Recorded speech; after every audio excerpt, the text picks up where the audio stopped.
ఈ వీడియోలో B.Ed మొదటి సంవత్సరం సమాజం విద్యా ప్రణాళికలో వివిధ దృక్పథాలు విలువల గురించి తెలుసుకుందాం. భారతదేశం ప్రాచీన కాలం నుంచే గొప్ప నాగరికత కల దేశం. ఇక్కడి ప్రజలు సత్యం, శివం, సుందరం, సచ్చిత్, ఆనందం అనే విశ్వజనీన విలువలతో జీవనం సాగించారు. భారతీయ దర్శనాలు ధర్మార్థ కామ మోక్షాలనే 4 పురుషార్థాలను పాటించవలసిన విలువలుగా పేర్కొన్నాయి. బౌద్ధ సాంప్రదాయం సమ్యక్ దృష్టి, సమ్యక్ సంకల్ప, సమ్యక్ హక్కు, సమ్యక్ కర్మ, సమ్యక్ జీవనం, సమ్యక్ వ్యాయామం, సమ్యక్ స్మృతి, సమ్యక్ సమాధి అనే 8 నైతిక విలువలను పాటించాల్సిన విలువలుగా తెలిపింది. వీటిని అష్టాంగ మార్గాలు అంటారు. జైన సంప్రదాయం అహింస, సత్యం, ఆస్థేయం, బ్రహ్మచర్యం, అపరిగ్రహ అనే నైతిక విలువలను పాటించాల్సిన విలువలుగా పేర్కొంది. సిక్కు సాంప్రదాయం జ్ఞానం, సత్యం, న్యాయం, నిగ్రహం, శూరత్వం, సంతృప్తి అనే గుణాలను విలువలుగా గుర్తించి పాటించాల్సిన విలువలుగా పేర్కొంది. భావవాదులు నిజమైన శాశ్వత విలువలు సత్యం, శివం, సుందరం అని అవి విద్య ద్వారా సంప్రాప్తం అవుతాయని తెలిపారు.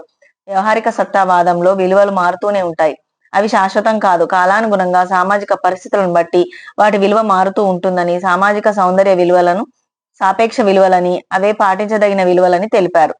ప్రకృతివాద భావజాలం గలవారు దైవత్వాన్ని, ఆత్మను నమ్మరు. దేవుణ్ణి, మతాన్ని నమ్మరు. మనిషిని తప్పుదోవలో పడేవేసేవే ఈ ఆధ్యాత్మిక విలువలు. ఇవన్నీ ఊహాజనకాలే, వాస్తవాలు కావు అని అంటారు. సార్వజనీన అంతిమ విలువలు లేవని, సాంప్రదాయ నైతికతను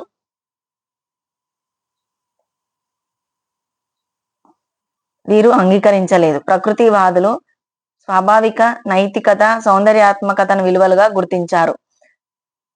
అస్తిత్వవాద భావజాలం గలవారు ఆధ్యాత్మిక విలువలకు స్థానం ఇవ్వలేదు. ప్రతి వ్యక్తి అద్వితీయుడు, అతడికి విశిష్ట లక్షణాలు ఉంటాయి, నిర్ణయ స్వేచ్ఛ ఉంటుంది అనే విలువల ప్రాతిపదికగా వ్యక్తులు ఎలాంటి మానసిక ఒత్తిళ్లకు లోను కాకుండా ఉండటం గురించి తెలిపారు.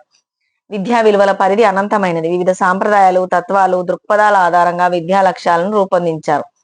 విద్య ద్వారా విలువలు పెంపొందిస్తున్నారు. ప్రతి వ్యక్తి యొక్క జీవన ఔన్నత్యం అతడు అనుసరించే విలువలపై ఆధారపడి ఉంటుంది. అందుకే ప్రపంచంలోని అన్ని జీవరాశుల్లోకెల్లా మానవుడికి ఉన్నత స్థానం ఉంది.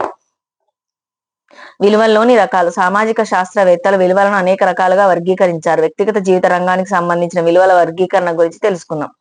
సామాజిక విలువలు వ్యక్తికి, సమాజానికి మధ్య ఉండే సంబంధం, వ్యక్తికి మధ్య ఉండవలసిన విలువలు సామాజిక విలువలు. ఇవి సామాజిక న్యాయానికి సంబంధించినవి. సాంఘిక న్యాయం, సోదర భావం, సహకారం, సర్దుబాటు, సహజీవనం, సామాజిక సేవ, ఐకమత్యం మొదలైనవి. ఇవి సామాజిక పరిష్టతకు, అభివృద్ధికి దోహదపడతాయి. మరొక వీడియోలో మళ్ళీ కలుసుకుందాం.